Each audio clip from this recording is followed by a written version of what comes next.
Hi, this is Bob Wheeler from Berean Observer, and I just wanted to do a follow-up to the video that I posted yesterday. Today, of course, is the 4th of July, and it turns out that not only did I post a video, but there was also a fairly well-known atheist YouTuber. His name is Brandon, and he calls his YouTube channel Mindshift. And he also put up a video yesterday, and his video is entitled Debunking the Dangerous Christian America Myth.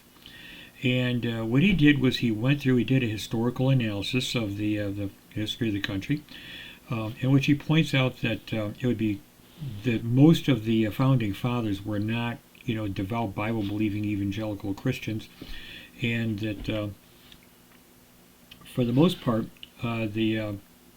his video was historically accurate. He quoted a lot of different voices. He went through, analyzed did a little biographical overview of about 10 of the founding fathers and so on. And the only one that really had much of a serious connection with evangelical Christianity would have been Samuel Adams. But he points out that most of the rest were heavily influenced by deism. And at one point, he cites as an example one of the areas where I think maybe he was a little bit off. He's mentioned Benjamin Franklin. And the fact that Benjamin Franklin, made a motion he was at the Constitutional Convention, and Franklin made a motion that they should open their sessions every day with prayer. And the way Mindshift put it in his video was, it was ignored, and he did not insist on it. And actually, reading James Madison's notes on that episode from the convention. And he actually has, Franklin's whole speech here. Basically, Franklin was frustrated because the convention was making so little progress on a number of major issues. And so Franklin said at the convention, and I'm quoting here from Madison's notes, "The small progress we have made after 4 or 5 weeks, close attendance and continual reasonings with each other, are different sentiments on almost every question, several of the last producing as many no's as a's, is methinks a melancholy proof of the imperfection of human understanding. And we indeed seem to feel our own want of political wisdom, since we have been running about in search of it." And then he goes on and he says, "In this situation of this assembly, groping as it were in the dark to find political truth, and scarce able to distinguish it when presented to us, how has it happened, sir, that we have not hitherto once thought of humbly applying to the Father of lights to illustrate our understandings?" And then he goes on to basically say that I therefore beg leave to move that henceforth prayers imploring the assistance of heaven and his blessings on our deliberations be held in this assembly every morning before we proceed to the business, and that one or more of the clergy of the city be requested to officiate in that service. And it is true, however, that the motion got voted down. And it says that basically they were, among other things, that after several unsuccessful attempts for silently postponing the matter by adjournment, the adjournment was at length carried without any voted on the motions. So they wound up adjourning without voting on it, and Franklin's motion did get voted down, although Franklin really was serious about the need for divine guidance at the convention. But for the most part, Mindshift's video was actually pretty accurate historically, a pretty good account of the role of religion, Christianity in America, and the religious orientation or lack of it among the founding fathers. And I think it has to be said that, strictly speaking, I would have to say as a Christian that America is not a Christian nation. Okay, if you define Christianity, it is true that many of the founding fathers were deists and were not devout Christians. But if you define Christianity the way the New Testament does, then first of all, Jesus said that except a man be born of the Spirit, he cannot enter into the kingdom of heaven. And he also went on to say in other cases that the 2 greatest commandments are, number 1, that you love the Lord your God with all your heart, and with all your soul, and all your might, and that you love your neighbor as yourself. And neither of those things have been true of the vast majority of American citizens. And in fact, it could be argued that if America really were a Christian nation, it wouldn't have an economic system that was based on selfishness and greed. Okay, we'd probably be practicing a form of socialism. Okay? But on the other hand, I think it also has to be said that one of the problems that I have with Mindshift's, Brandon's argument there at Mindshift, is that deism is not atheism. While it is true that many of the founding fathers were heavily influenced by the French Enlightenment and that they were deists, they were not outright atheists, and there is a critical difference between the two. Someone like Thomas Jefferson, who was a deist, could write the Declaration of Independence and put a reference in there to the laws of nature and of nature's God. And then he made, of course, that key statement that said that we hold these truths to be self-evident, that all men are created equal, and that they're endowed by their Creator with certain unalienable rights, and among those are life, liberty, and the defense of property. So basically, the problem then is that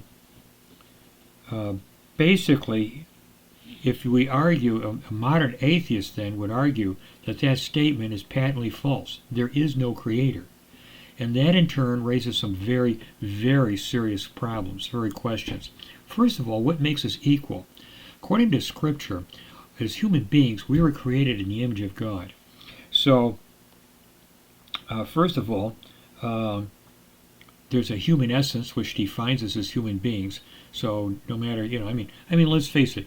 I mean, some people are have PhDs. Some people are mentally retarded. Some people are Olympic athletes. Some people are physically disabled. Some people are billionaires. Some people are on welfare.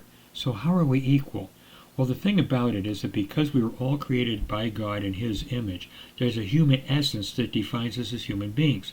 So in the sight of God, a human being is a human being is a human being. It doesn't matter what his outward circumstances look like. He still has a soul that's of infinite worth and value. And if we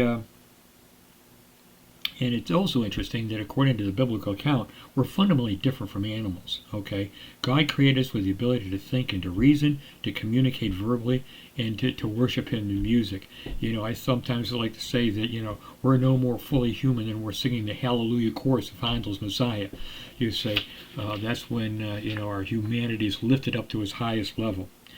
And part of the problem with, with what we're facing with today is that since the Declaration of Independence was written, Charles Darwin came along with a theory of evolution.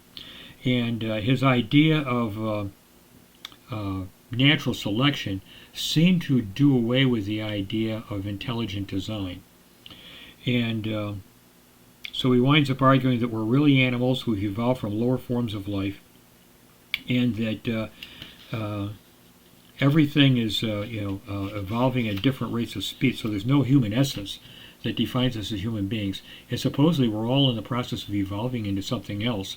And so even though temporarily we might be able to be lumped together in one species, Homo sapiens, that doesn't mean that we're not progressing along. And so it's natural to assume some races have evolved farther than others. And then of course if you argue that the way evolution works is through natural selection, then it means that basically it's a matter of the survival of the fittest. Okay, the better, the stronger people wind up destroying the weaker, and that's where you get a racial struggle. And then there's a question: if God doesn't exist, where do human rights come from? It says the Declaration says they were endowed by their Creator with certain unalienable rights. But if there is no Creator, where do rights come from? What is it? What is the basis for human rights? And what makes them unalienable? And what you basically wound up with is, in a lot of cases, of course, a lot of these modern atheists are just looking at things from a very narrow, individualistic standpoint, and they're just thinking, "Oh, I could be moral without, having a supreme being tell me what to do." But basically, what you wind up with is a kind of a sociological morality, and a lot of these atheists will wind up arguing, well, evolution or morality is something that evolves over time, and supposedly we've progressed over ancient times, we've abolished slavery and that kind of a thing. But the problem then is that if morality is determined by sociology, then when you take a look at the Nazi Holocaust or the Gulag Archipelago, what makes them wrong? Those are just things that those particular societies decided that they wanted to do.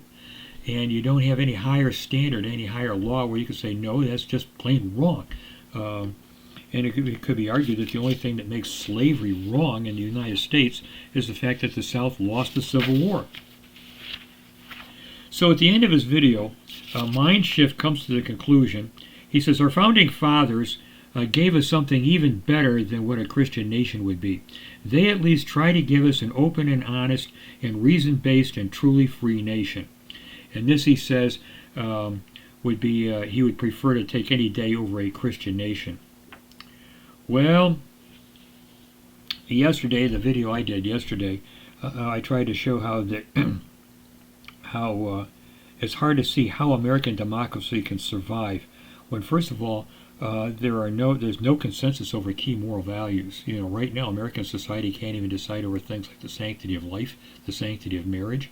We're looking at a situation where supposedly a Supreme Court with a supposedly conservative supermajority, when they overturned Roe v. Wade, they still couldn't agree on a basic issue like what constitutes a human being and when does human life begin. They just deferred the decision back to the states.